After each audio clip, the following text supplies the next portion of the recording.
Welcome back, creative beings, to another episode of the MV series. My name is Maria von Sothen, and I'm your curator in chief. Today, we will be immersing you guys into the world of set design, and I would love to introduce to you Gary Card, who's not only a set designer, but is also a multi-disciplinary artist and illustrator from Bournemouth, England. Famous for his playfulness and dreamy-like art, he's best known for his work within the fashion industry, where he collaborates designing sets and creating runway shows for amazing brands such as Comme des Garçons, Nike, Hermes, Louis Vuitton, and Vivienne Westwood. His work has also been seen in amazing magazines like the New York Times, Dazed, Vogue, ID, and others. Gary became a set designer truly by accident because he actually originally attended Central St. Martin's in London for theater design. And believe it or not, his only dream was to be in that school and to live in London because he profusely admired other past students that were in the school, such as the iconic designer Alexander McQueen. His first big opportunity in set design was actually with the famous stylist Nicola Formichetti, whom he actually curiously so messaged in MySpace back in the day, asking if Nicola would maybe want to use any of his props or his set design for his shoots or editorials, right? And Nicola, guys, ended up answering after some time and saying he absolutely did. The first opportunity he had with Nicola was first providing him with hat pieces, masks, strange props, and also sculptures, right? And later, of course, his scope of work evolved from there. I think today, guys, especially with social media, right? It's so much easier to get your work out there, for everybody to see. I think it's a crucial medium to make super important connections. Everybody is online today, from artists to designers to anything you can imagine. And it's a lot easier to really be able to expose what you do and to be able to connect with people, in a faster manner and easier way. I think my biggest tip, guys, as you can tell here from Gary's example, is to never, ever be afraid to reach out to people. Even though you might think, in their heads, they're not going to read the DM. You might be truly surprised with the response you get and how fast you get it even sometimes. And when you go after opportunities and don't wait for them, right, to miraculously show up in your door, that might just be the opportunity you were waiting for all along in your life.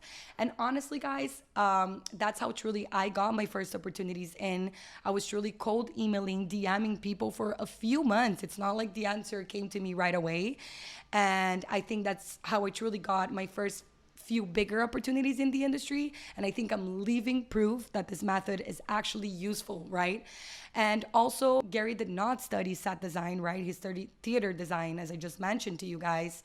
And I think it's an important, example to understand that it's absolutely okay to change courses, to try different things, try different crafts until you truly land into what you find that speaks more to your soul and to your purpose and to your art. I have been styling, guys, for over a decade now, right? But I'm also another example to show that I wasn't afraid, even though internally I was, guys. I think we all are when we make these changes, but to really take a chance on myself and try something new and build this community right here that I'm building with you guys today.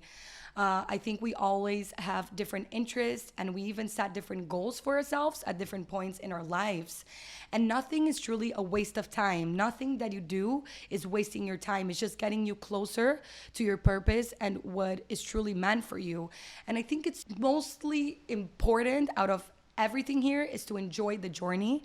It's something that took me a little while to understand in my own path, and not just, look towards the destination of where you want to be, because the journey is truly the one that leads you, right, to your next greater venture and to your next great breakthrough, I would say. And that's a guarantee, guys. It's truly a guarantee.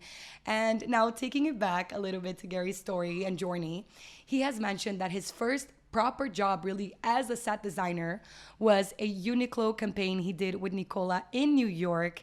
And he also, at the time, believe it or not, started making graphic design and illustrating for other magazines such as Dazed and Confused. And with time, guys, of course, he was already doing many jobs and props for Nicola. He started working with additional clients besides Nicola, such as Vogue Japan and other new clients that he was acquiring at the time. And from there, he started producing commercial work as well for brands such as Comme des Garçons and the iconic Lady Gaga. So, as you can tell, guys, once again, the journey takes you to your next great thing. You need to start from somewhere always. So, never be afraid to start, at a slower pace with smaller things until you gather that force, gather that traction within the field, and start getting bigger opportunities. And Gary's work, guys, of course, only started to evolve from there, right? Today, Gary is well on his way to accomplishing this already, but his biggest dream is to be an established artist. He actually launched an amazing series of 100 sculptures at London's Dover Street Market, which is a very important space in fashion, guys. And he recently also created Hysterical, which is an immersive exhibition project that took over the Gallery Phillips in London and featured amazing artists such as Cause and Takashi Murakami, which, funny enough, I think was a dream come true for Gary, guys, because I read in a couple of his interviews that a lot of his work was inspired in these two artists.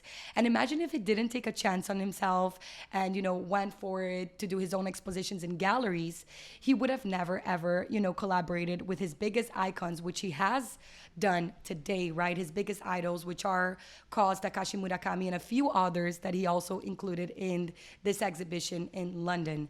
So, guys, as you can tell, don't be afraid of taking chances on yourself. Look at Gary and where he ended up by doing so, right? I think Gary has had many, many lives during his journey and his career, and he was clearly never, ever afraid to reroute and change course when his desires and his purpose started to shift and take a different turn. I think what I'm trying to get to here, creative, trying to encourage you guys back home to not be afraid of aiming higher or even to a different direction.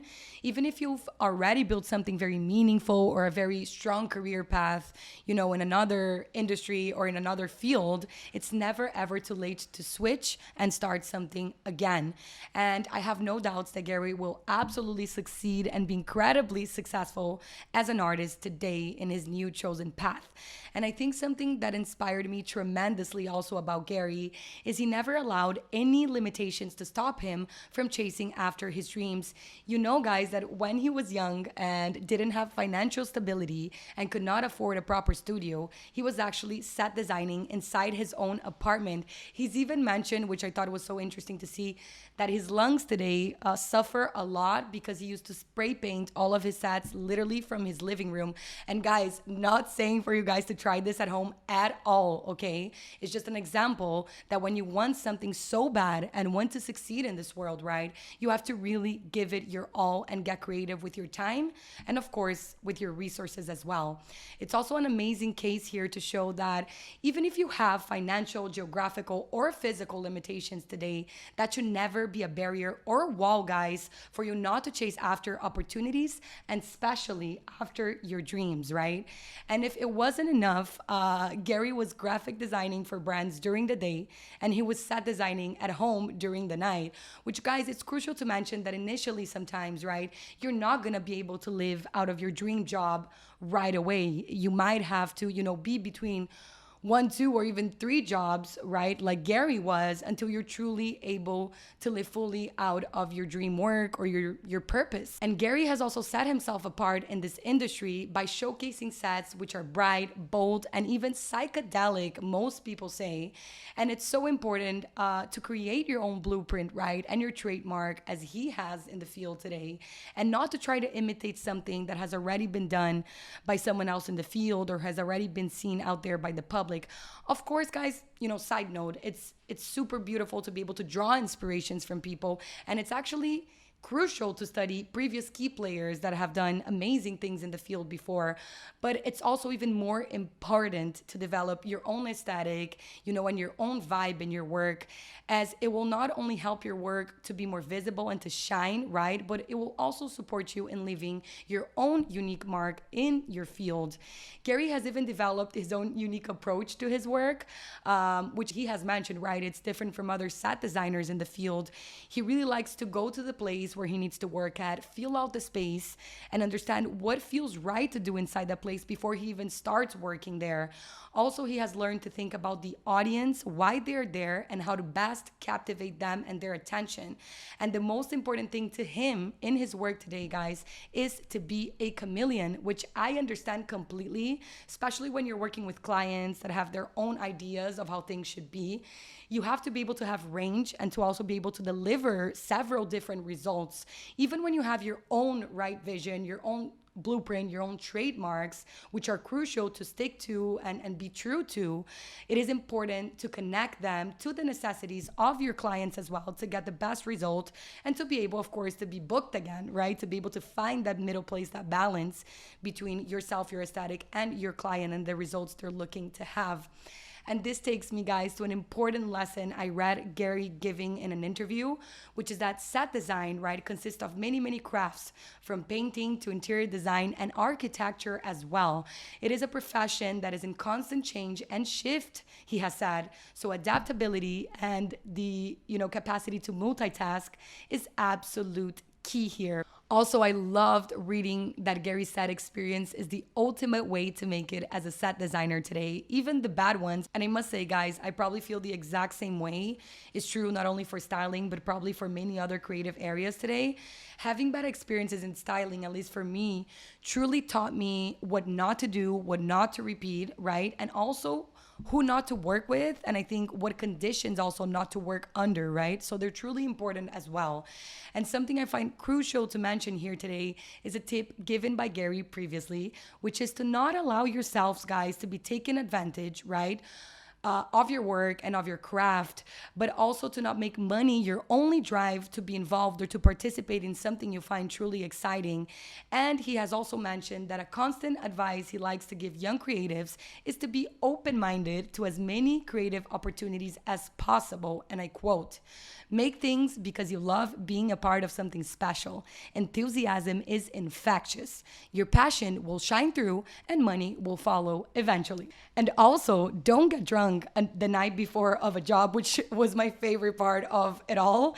But in all seriousness, guys, I sincerely also took multiple jobs at the beginning of my career, which I found promising besides the fact that I was making money from them. However, something I think is important to mention here, and this is where the lesson truly lies, guys, is to really be able to distinguish, right, what exploitation is to an opportunity which might truly compensate you and your work along the way, right? So if it's something, just giving you guys an example here, if it's something, for example, that you've already done, or it's something that's not adding to your experience, or is not gonna give you the proper exposition that you need, then absolutely do not take it.